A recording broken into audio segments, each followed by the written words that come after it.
Y el análisis de la noticia en el informativo de NTN 24. Saluda a esta hora Joe Guerr. Él fue oficial de las Fuerzas de Defensa de Israel. Por esa razón lo hemos invitado. Es experto en temas de seguridad e inteligencia y actualmente es el CEO de la empresa Tecnon Cyber. El señor Guerr tiene más de 30 años de estar asesorando empresas multinacionales y gobiernos en temas de seguridad. Joe, bienvenido al informativo de NTN 24. Muchas gracias por la invitación. Un placer estar acá. Lo escuchaba usted hace pocos segundos. El secretario de Guerra, Pete Hegseth, ha afirmado que el nuevo dictador de Irán, estamos hablando de Mojtaba Khamenei, está herido y que probablemente desfigurado. ¿Usted qué piensa de estas afirmaciones? ¿Por qué cree que Irán, luego ya de 2 semanas, luego de 14 días, no ha mostrado a quien es hoy el principal cabecilla de este régimen terrorista? Sí, yo creo que ahí está la respuesta. Pete Hegseth lo dijo muy claramente, también lo dijo el primer ministro israelí. Hay buenos indicios de que Mojtaba Khamenei está herido y fue de hecho herido en la primera ronda de ataques en la que murió su padre. Eh, entonces dicen que está herido. Hay reportes que decían que lo tenían escondido en un hospital, en la parte segura de un hospital. Y bueno, y la gran prueba, digamos, de eso, Jefferson, es que hoy, que es el día que ellos celebran, un día que llaman el día Quds, que eso también es para otro programa, porque es interesante la mención de Jerusalén, que el Quds es Jerusalén en árabe. ¿Por qué Jerusalén? Y eso es una connotación religiosa para tratar de traer a más radicales a esta guerra de ellos. Tradicionalmente, al final de esas marchas, que son básicamente obligación para la gente de Irán, se culmina esa marcha con un gran discurso, en su momento el ayatollah Khomeini, después de, por supuesto, Khamenei, el padre, dando un discurso grande, por supuesto, diciendo de nuevo muerte a Estados Unidos, muerte a Israel, etcétera, etcétera. Y esta vez hubo un gran vacío, no estuvo ahí. Entonces hay mucha especulación de si está en coma, si está tan gravemente herido que ni siquiera pudo ser filmado para el discurso que le tocó mandar por escrito hace horas.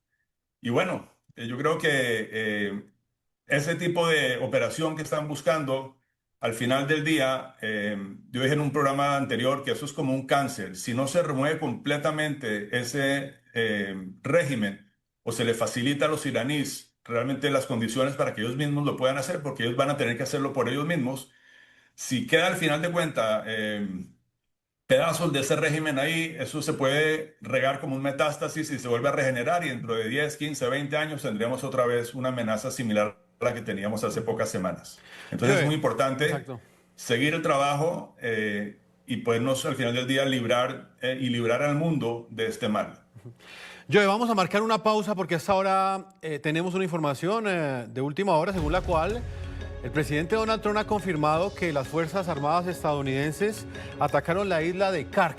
Estamos hablando de uno de los principales centros de exportación de petróleo iraní. Ha dicho que ha acabado con la infraestructura militar, pero que ha dejado intactos los oleoductos. Ya volvemos. Bueno, Jefferson, creo que es muy importante siempre hacer como un zoom out y con todo el que vamos en el día 14, entender y recordarnos contra quién estamos peleando. Entonces, recuerde que esto es un régimen de fanáticos que desde 1979, o sea, llevan 47 años siendo el exportador número 1 en terrorismo a nivel global. Y no solo eso, sino que llevaban todo este tiempo, casi 5 décadas, gritando casi que a diario, de una manera abierta, muerte a Estados Unidos y muerte a Israel. Pero ellos no solamente lo gritaban, sino que estaban tomando acciones muy concretas para llevar a cabo ese plan. Entonces, desde el punto de vista americano, en este momento, algo que digamos en el público americano no siempre es tan obvio, y hay muchos que se preguntan por qué se está peleando esto. Hay que recordar que hay más o menos 1.000 muertos americanos y por encima de 5.000 heridos americanos a través de esas casi 5 décadas, pasando por supuesto, es más, desde el mismo 79, cuando fue la toma de los rehenes. Bueno, no vamos a ir a toda la historia, pero tienes, por supuesto, la guerra de Irán, de Irak y de Afganistán. Tienes inclusive hasta la época más moderna atentados contra el presidente de Estados Unidos en tierra americana. Entonces, eso es un enemigo que te lleva diciendo que te va a matar y está tomando acciones para hacerlo. Por el lado de Israel, pues es más complejo. Irán lo que hizo fue una estrategia, digamos, con 3 patas. siendo la primera un anillo alrededor de Israel y dentro de Israel de proxies o una red de agentes terroristas que eran financiados, armados y liderados por Irán y que tenían la instrucción de hacer daño. Y de hecho, hemos visto desde Hamas en Gaza y la Yihad Islámica en Gaza y en territorio de Israel, hasta por supuesto Hezbollah en el Líbano, las milicias en Irak y en Siria, chiitas, y por supuesto últimamente los Houthis en Yemen también, que uno pensaría que no tiene nada que ver con Israel, pero es otra ficha de Irán para atacar a Israel. Entonces, esa era una de las patas de esa estrategia. La segunda pata era, por supuesto, desarrollar misiles balísticos que llegaran no solo hasta Israel, sino que ellos estaban con planes de hacerlos llegar inclusive pues ya vemos que llegan, por supuesto, a toda la zona del Golfo, como hemos visto los Emiratos y Bahrein y Qatar, y todos han sufrido de esos misiles en los últimos días, pero inclusive hasta Europa ya tenían capacidades y estaban buscando inclusive alargarlas más para eventualmente hacerlos llegar hasta Estados Unidos. Entonces el tema de los misiles y la tercera parte era, por supuesto, la búsqueda de un armamento nuclear. Entonces, ese es el contexto, ¿verdad? Entonces, es contra ese régimen de tiranos con los que estamos luchando. Es una batalla o una operación que no solamente para librar a Israel, por supuesto, de una amenaza existencial, porque queda ahí al lado, eh, y no solamente para librar a Estados Unidos de una amenaza a largo plazo, sino realmente una amenaza. Estos fanáticos, estos bárbaros querían básicamente tomarse el mundo a la fuerza, y entonces esta es una operación que les pone, como quien dice, los para en ese plan. Entonces, ¿qué ha pasado hasta ahora? La operación yo creo que se estaba liderando de una manera muy, muy efectiva, de una manera de hecho impecable. Es increíble ver a la Fuerza Aérea de Estados Unidos y la Fuerza Aérea de Israel realmente trabajando como un reloj suizo, pegándole o sea, muy precisamente a lo que son los blancos del régimen de estos ayatolas. Y ahora podemos hablar de qué tipo de blancos. Y lo que es importante acá es mostrar el contraste de que mientras que las fuerzas, digamos, del bien, Estados Unidos e Israel le están pegando a los blancos militares del régimen de ellos. Por supuesto, Irán o el régimen de los ayatolás le está disparando indiscriminadamente a la población civil, tanto en Israel como en todos los países del Golfo, inclusive Chipre, Turquía. Entonces, nuevamente, estamos lidiando con un fanático.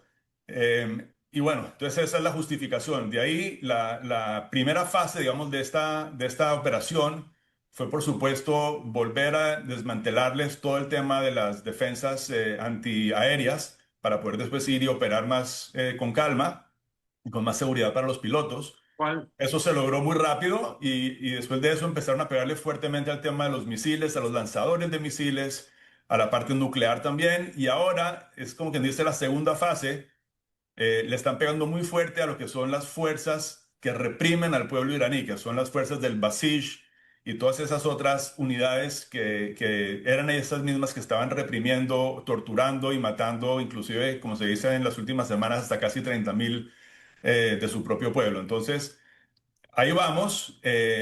Tú me preguntabas que más o menos cuánto o qué le sigue, y yo creo que le sigue más, un poquito más de lo mismo. Entre más se le pegue a esas fuerzas del Basij, que son extensas, más ánimo se le da al pueblo de Irán, que en su gran mayoría quiere zafarse de ese cáncer yihadista. Se les da más ánimos de poder salir a las calles sabiendo que no los van a esperar con ametralladoras y les van a disparar indiscriminadamente como se hizo hace unas semanas. Entonces yo creo que ahí es donde estamos y como te digo, creo que va muy bien la operación. Señor Guerra, hablemos de esto. En este momento, ¿cómo cree usted que está afectada la capacidad militar de Irán? Me gustaría que le explicara a nuestros televidentes, más allá del programa nuclear iraní, cuál es la capacidad que tiene Irán para continuar fabricando en cuestión de semanas, quizás de días, cientos de drones y misiles que son con los que están precisamente atacando a varios países del Golfo Pérsico. Lo han hecho en estos 14 días.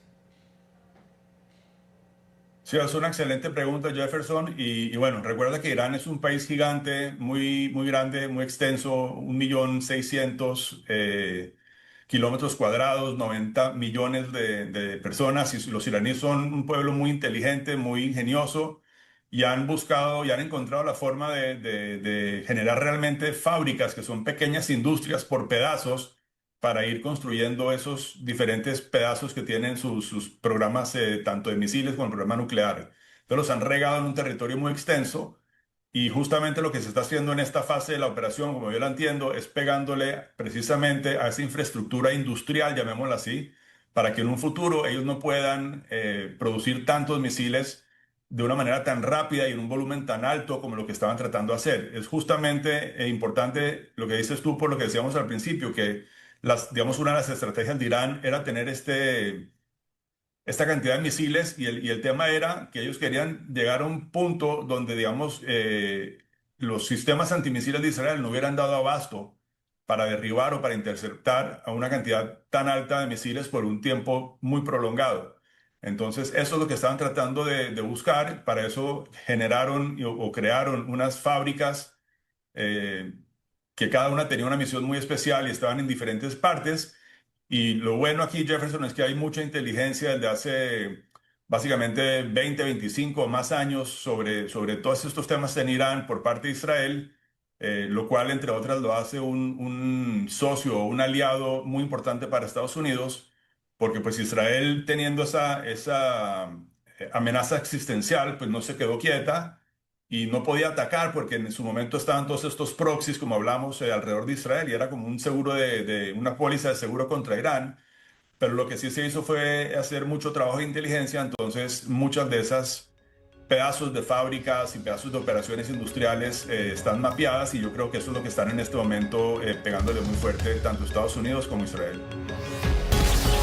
Hasta que se cumpla el compromiso fundamental de desarmar a Hezbollah.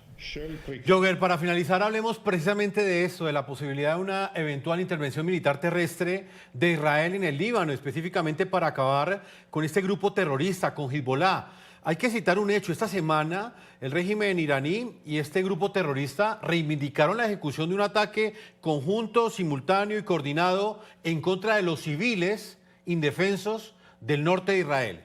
¿Qué tan inminente podría ser una intervención militar terrestre israelí en Líbano y qué implicaciones tendría en ese momento? Mira, no se puede descartar esa posibilidad. Por supuesto que ellos tienen una ideología que no va a ser tan fácil extinguirla, pero a nivel militar, digamos, y a nivel financiero, lo cual es muy importante, recuérdate que con este daño que se le está haciendo a Irán, ese de dólares que le pasaba a los iraníes a Hezbollah anualmente, pues ya no va a estar. Y no solo eso, sino que con ahora, con los primeros ataques que han hecho ahora en el Líbano, pues les han desmantelado realmente toda la infraestructura financiera de ellos, que funcionaba como unos bancos que trabajan con efectivo, porque por supuesto están en la lista OFAC y no pueden hacer grandes operaciones financieras. Pero entonces al pegarle duro a la parte financiera, pues le va a ser mucho más difícil a Hezbollah operar sin finanzas. Pero aquí también, Jefferson, algo muy importante, y es recordarnos que, así como hablamos, Hezbollah, digamos, es más, hay un tema que es que Irán, por mucho tiempo, mejor dicho, el plan original de Irán con todos estos proxies era atacar a Israel en conjunto, ¿ok? En conjunto. ¿Qué pasó? Hamas en Gaza se adelantó y el 7 de octubre del 2023, ellos por su lado fueron y hicieron esta masacre el 7 de octubre. Y bueno, ahí comenzó este tema, lo hicieron de una manera independiente, sin la bendición de Irán, porque el plan de Irán era que todos atacaran en conjunto. Y el 8 de octubre atacó Hezbollah. Hezbollah decide unirse a esta masacre y desde el 8 de octubre hasta noviembre del 2024, Hezbollah lanzó a la población de Israel más o menos 9.000 cohetes, misiles y drones a la población civil.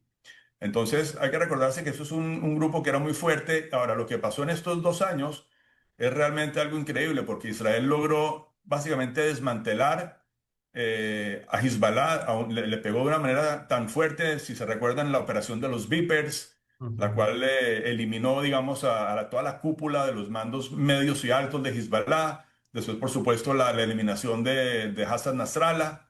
Y bueno, Hezbollah hoy en día estaba como en un 30% de su fuerza, lo que llegó a ser, pero pues como vemos, hasta el día de hoy acaban de caer unos cuantos misiles otra vez en Israel desde allá, todavía tienen una fuerza muy grande y aquí el gran dilema es por supuesto el Líbano, porque el Líbano por un lado lleva diciendo todo este tiempo, es más, desde el final de lo que se llama la Segunda Guerra del Líbano, que es en el 2006, se firmó o se hizo un decreto de la Consejo de Seguridad de las Naciones Unidas, el 1701, decía que el gobierno de Líbano se comprometía a quitarle el arma a Hezbollah y empujarlos al norte del río Litani.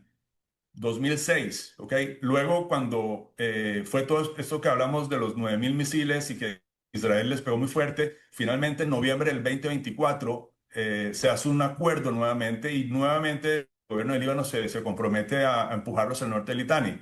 No ocurrió y ahora hicieron el gran error de empezar a mandar misiles como solidaridad con sus patrones iraníes. Y pues yo sí creo que esto puede ser el principio del final de Hezbollah, lo cual le haría un bien a los libaneses, primero que todo, y al mundo.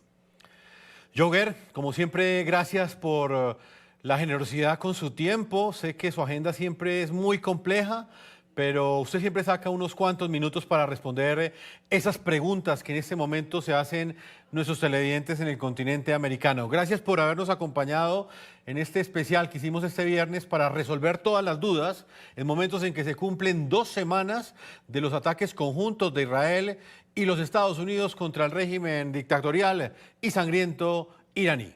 Muchas gracias. Muchas gracias, Jefferson.